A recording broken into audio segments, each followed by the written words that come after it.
So, when it comes time to sell your home, there are three important factors that are going to influence that sale. What are they?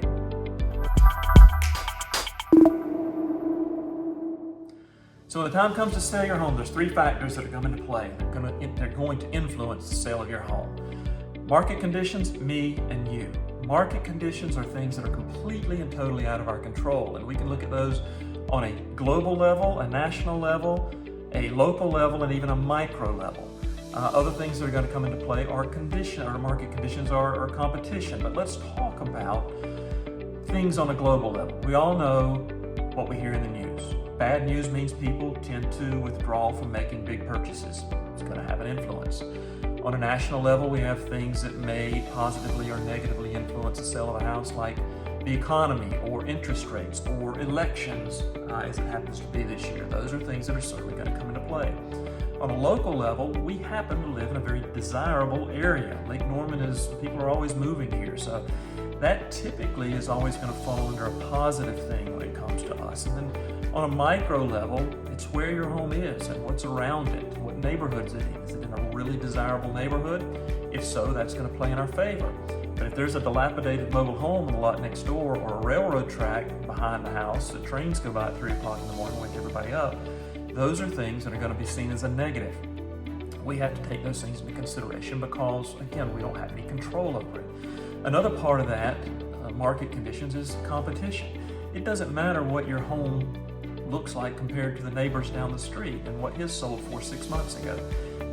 Buyers shop beyond neighborhoods. They're shopping in towns. So it doesn't matter what your neighbor's house sold for, the fact that you have 3 feet extra driveway and parking space in front. None of that matters because buyers don't care. We have to look at what's for sale in the marketplace and what we're competing against today. Market conditions, number one, completely out of our control. We have to work around those. Number two, me as your realtor. My job, contrary to what you might believe, is not to sell your house. Chances are I won't sell your house. Chances are I probably won't even show your home if I don't have a buyer looking for your specific property during the time we're trying to sell it. Now, my job falls into 3 categories. First one is marketing director. My job is to mobilize the entire real estate community to find the right buyer for your home.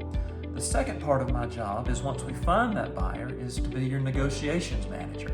My job is to maintain negotiations high ground and to get the best possible deal with the highest possible chances of closing. The third part of my job as your realtor is life support. Once we've marketed your home the right way and found the buyer, got them under contract, the third thing is deal life support. 20% of all deals, all homes that go under contract, fall out of contract and they have to go back to market, which is the scarlet letter. We never want that to happen if we can avoid it. So my third role as your realtor is maintaining the deal and making sure everything happens and that we get to the closing table, because ultimately we want the house to close. The number 3 factor that plays into what influences the sale of your house is you. There's 3 reasons that a home doesn't sell: location, price, or condition. Location, we can't do anything about. Again, if you're in a great location, it's not going to come into play. But if you're in a less than desirable location with less than desirable surroundings, you can't move the house. So we have to adapt to that. The second part is the condition of that house. It needs to be show ready. It needs to be top of its game when it comes to competing against the other things that are for sale in the marketplace. Some of those things are easy, some of them aren't.